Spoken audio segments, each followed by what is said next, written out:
Hello and welcome to the last video of this video lecture series in which I will be showing the solution of our ANSEM paper solution. So yeah, I have created a PPT. So let us see one by one. The first question is about the analysis of the time complexity of quicksort algorithm in average case and provide step-by-step explanation. So yeah, quicksort is one of the most popular sorting algorithm as we know, which uses divide and conquer strategy. So in quicksort, as it uses divide and conquer strategy, we know that in divide and conquer we divide a problem into sub problems and that solve that sub problems individually. So yeah, let us see how we approach quicksort algorithm. The first step is divide the problem into smaller subproblems by partitioning array from 1 to r n into smaller sub-arrays around some pivot element.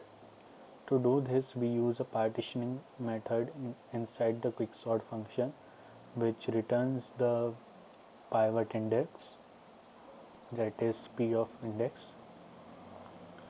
So yeah, the first subproblem is we sort the array from one index to that pivot index minus one element. Then we sort the array from that pivot index plus one element to up to n element. Then we follow conquer step in which we sort both the arrays, that is divided from pivot index individually and sort that. In the last step we combine both the subproblems and we get the sorted array.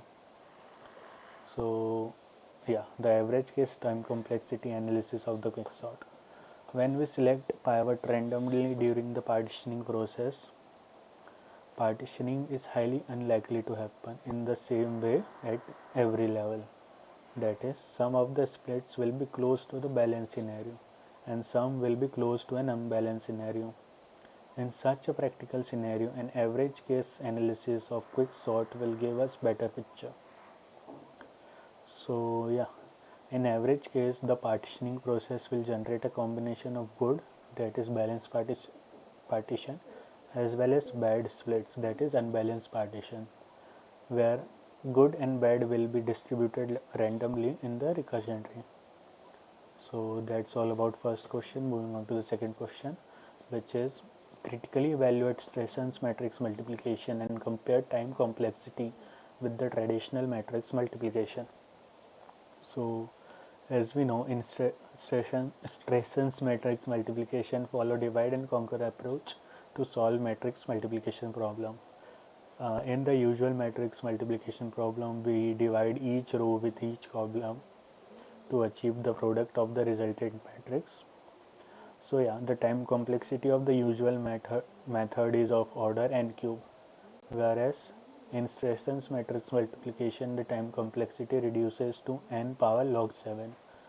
So here are some of the formulas of Stresson's matrix multiplication. So you can see, as in the first formula, D1 is the resultant matrix which is obtained by multiplying the elements of A matrix and B matrix.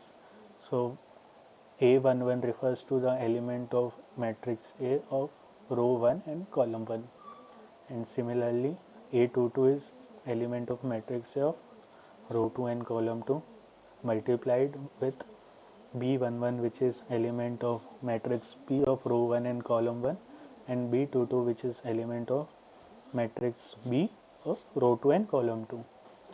So similarly all the resultant can be drawn D1, D2, D3, D4, D5, D6, D7. So yeah, that's all. These are all the formulas of Stresson's matrix multiplication. Now we further move to calculate its time complexity. As we have seen in the test paper 1 also, we have given the recurrence relation and we can solve it using substitution method to get its time complexity. So here also we apply the same method. We can solve the recurrence relations of Stresson's algorithm using substitution method. The idea is to make an educated guess for the solution and then use mathematical induction to prove that guess is correct. So let us assume that the recurrence relation of Strasson's matrix multiplication is of order n log 7. That is, the time complexity multiplied 2 n in cross n matrices using Strasson's algorithm is bounded by a constant times n raised to the power log base 2 of 7. Then here we are solving the relation using substitution method. So yeah, you can see that we assuming n equals to 1, we get the time complexity of order 1, which is true. And further, for the induction step, we assume that in place of n we have taken k, and then we assume for all k less than n, then we got this value. Therefore, we have shown that the t of n of order n power log 7, which means that the time required to multiply 2 n cross n matrices using Strasson's algorithm is bounded by a constant times n raised to the power log base 2 of 7. So that's all about second question. Moving on to our third question. Evaluate Prim's algorithm for finding minimal spanning tree and provide a real world scenario where it can be applied. So we know that Prim's algorithm is used to find the minimal spanning tree. So yeah, Prim's algorithm is a greedy algorithm for finding minimum spanning tree, as it uses Prim's algorithm uses greedy approach of finding minimum spanning tree of weighted undirected graph. The algorithm starts with an arbitrary vertex and then repeatedly adds the minimum weight edge that connects the current tree to a vertex not yet in the tree. As we know that the tree does not contain any cycle or loops, so we move to each vertex with minimum weight. The algorithm terminates all the vertices have been included in the tree. The steps are as follows. So here are the steps to draw a minimal spanning tree using Prim's algorithm. First step is to start with an arbitrary vertex and add it to the minimum spanning tree. So we have to select any vertex in the given graph, and from that vertex we have to move further. Repeat following until all the vertices are in minimum spanning tree. So yeah, among all the edges that connect a vertex in minimal spanning tree to a vertex not yet in the MST, find one with the minimum weight. So yeah, it is written that we have to select one vertex, and from that vertex we have to move further with the edge which contains the minimum weight. So yeah, the real world scenario of Prim's algorithm can be applied in various fields such as in network design, transportation, or logistics.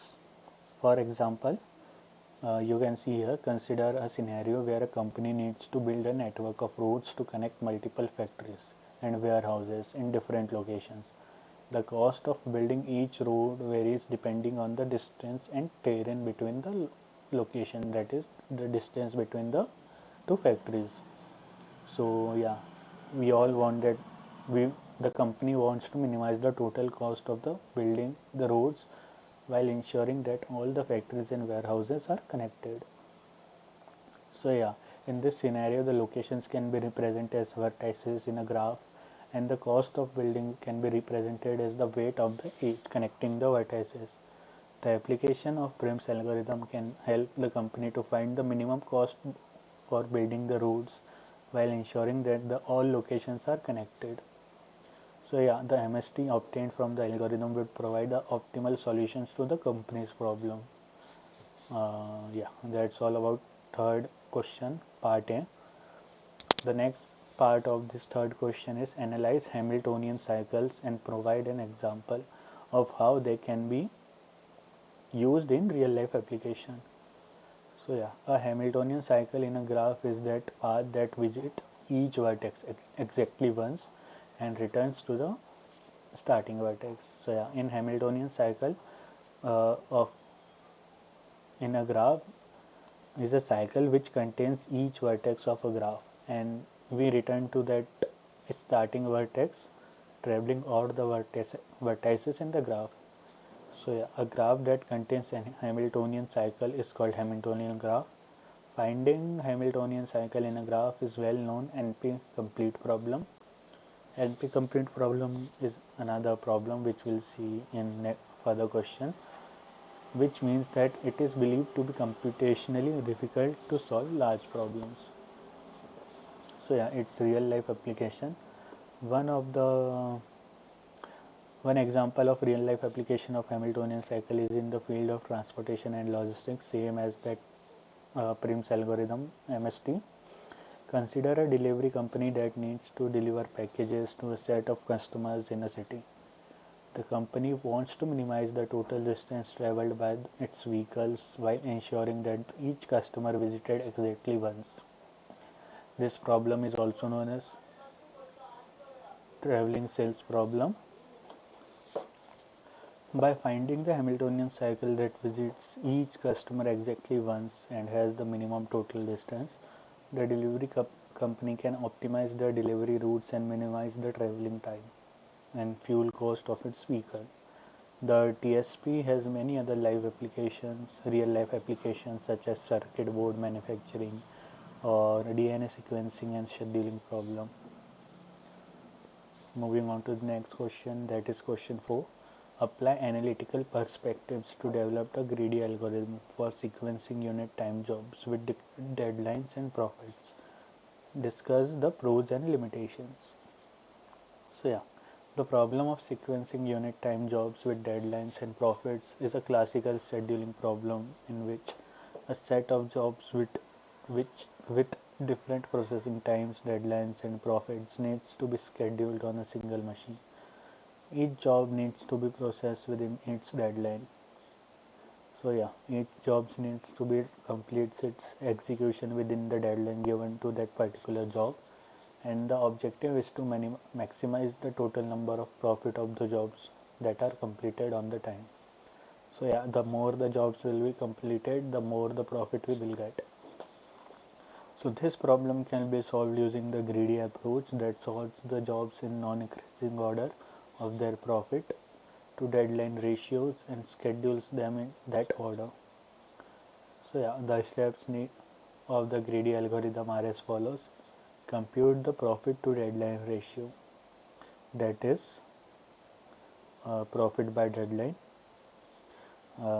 Second step is sort the jobs in non-increasing order of their profit to deadline ratio.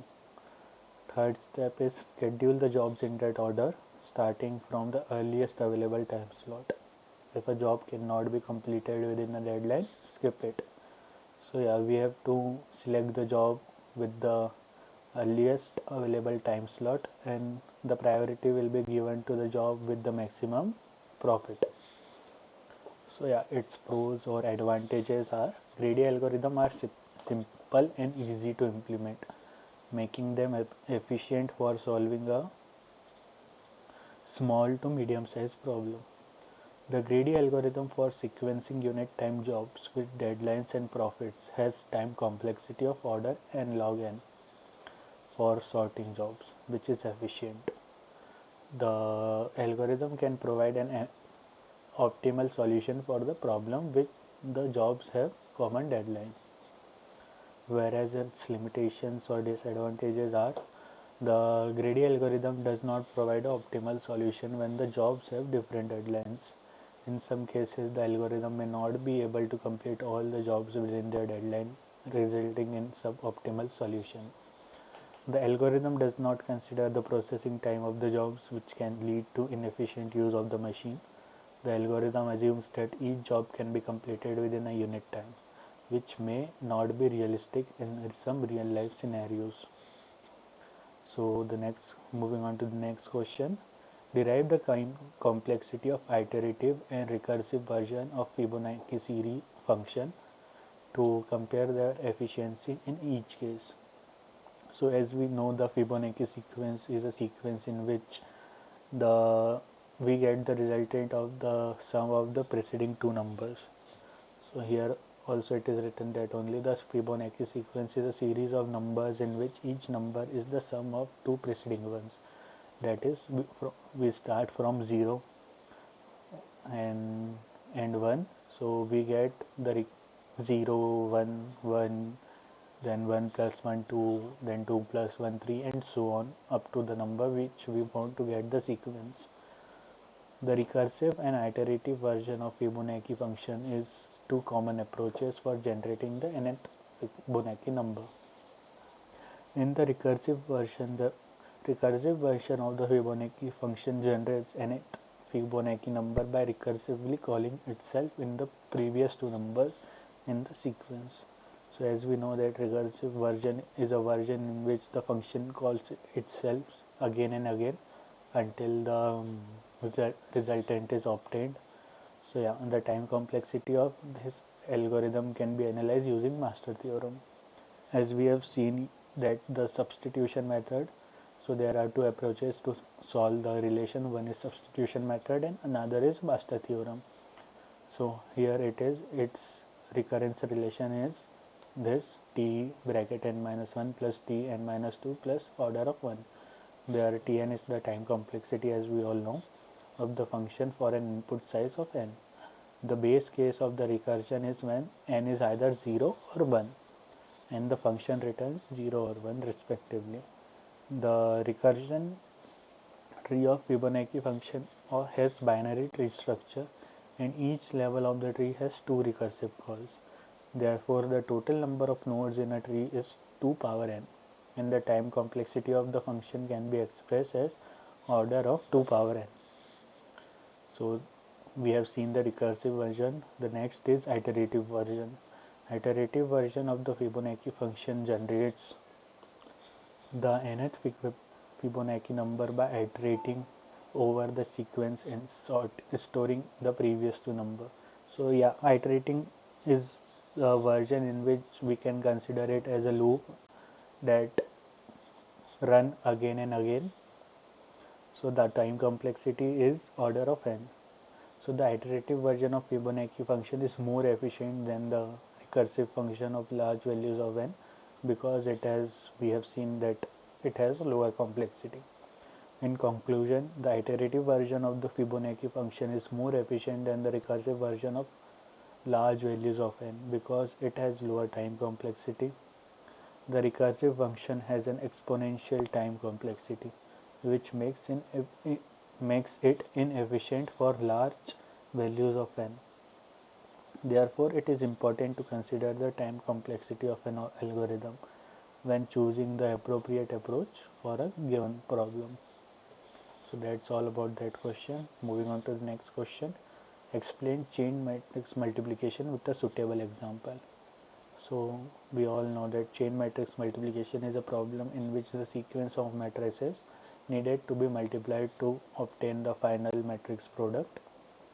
In this problem, the order of multiplication can affect the number of scalar multiplication required to obtain the final product. The objective is to find the optimal order of multiplication that minimizes the total number of scalar multiplication required. Let's consider an example to illustrate this problem. Suppose we have three matrices ABC with dimensions of A are 10 cross 30, B and that of B are 30 cross 5, and that of C is 5 cross 60. To obtain the final matrix product ABC, we can use two different orders of multiplication. The first order is, first we multiply AB and the resultant matrix will be multiplied to C. The second order is, first we multiplied BC and the resultant will be multiplied to A. And yeah, in the first order we get the total number of scalar multiplications, that is 4500, whereas in second order we get the total number of scalar matrix multiplication of 27000. So therefore the optimal order of application would be, that is order 1, first we multiply A, B and then multiply the resultant with C, which requires obviously fewer scalar multiplications. To solve the matrix chain multiplication problem, we can use dynamic programming to compute the minimum number of scalar multiplication required for each subproblem. We can define a matrix M, where M of I, J represents the minimum number of scalar matrix required to multiply matrices A of I and A of j. The recurrence relations of mi of this multiplications can be defined as this, that is the first row which I have written. So you can see that relation.